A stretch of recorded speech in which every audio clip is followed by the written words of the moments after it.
बकवास पर आपको खुश आमदीद। माँ नहीं सास हूँ मैं।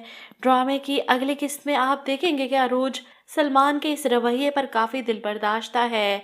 वो अमाद के घर गया इसे मेरे बारे में पूछने।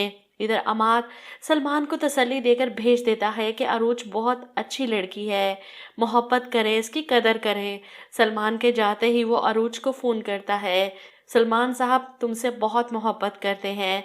जिस पर अरूज तंज करती है, अच्छा तो तस्दीक करने तुम्हारे पास पहुंच गया। जिस पर अमाद कहता है क्योंकि मोहब्बत बदगुमान होती है अरूज।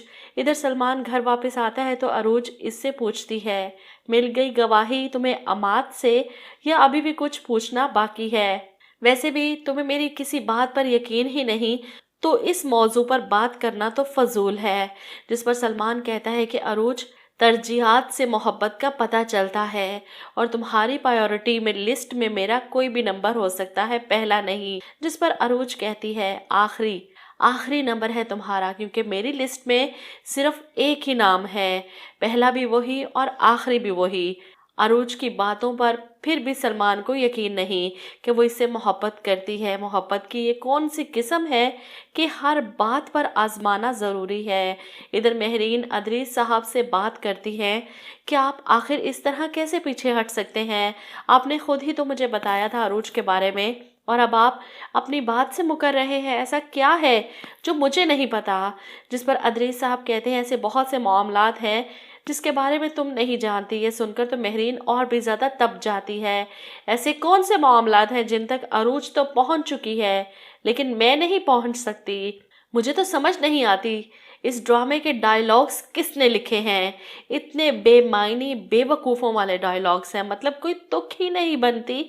अजीबो गरीब बातें हैं। आम जिंदगी में कोई किसी अपने घर वालों से इतनी कॉम्प्लिकेटेड बातें कर सकता है भला?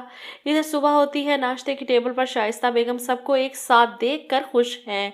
वो अरूज से कहती है कि इंशाल्लाह आने वाले दिन और रातें बहुत अच्छी होंगे।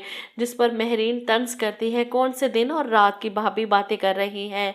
इस लड़की ने तो मेरे बेटे के दिन रात सब कुछ तारीख कर दिए हैं। महरीन की बातें सुनकर सलमान खामोश है, जबकि अरूज का सबर भी जवाब दे चुका है। तुम सुन रहे हो आंटी की बातें, कोई जवाब नहीं दोगे? सलमान खामोशी से सर झुकाए बैठा है। ऐसे में अरूज को बहुत गुस्सा आता है। वो टेबल छोड़कर उठकर चली जाती है, अंदर कमरे में जाकर रोना शुरू कर देती है। ऐसे में शाइस्ता बेगम इसके पीछे आती हैं कि महरीन की बातों को दिल पर मत लिया करो, वो तो है ही ऐसी। जिस पर अरूज रोते हुए कहती है कि जो कुछ भी हर वक्त सलमान के कानों में उंडेला जा रहा है मुझे इससे खौफ आता है। ताई जान, कहीं सलमान इन सारी बातों में आकर मुझे छोड़ न दे। अरूज की बेचैनी देखकर शाइस्ता भी परेशान हो जाती है, ऐसा क्यों कह रही हो? जिस पर अरूज कहती है महरीन आंटी के मुसलसल तकरार ने हमारे दरमियान यकीन को ख़त्म कर दिया है। सलमान को अब मेरी किसी भी बात पर यकीन नहीं। मुझे डर लगता है कि वो एक दिन बेयकीन होकर मुझे छोड़ने का फैसला न कर ले।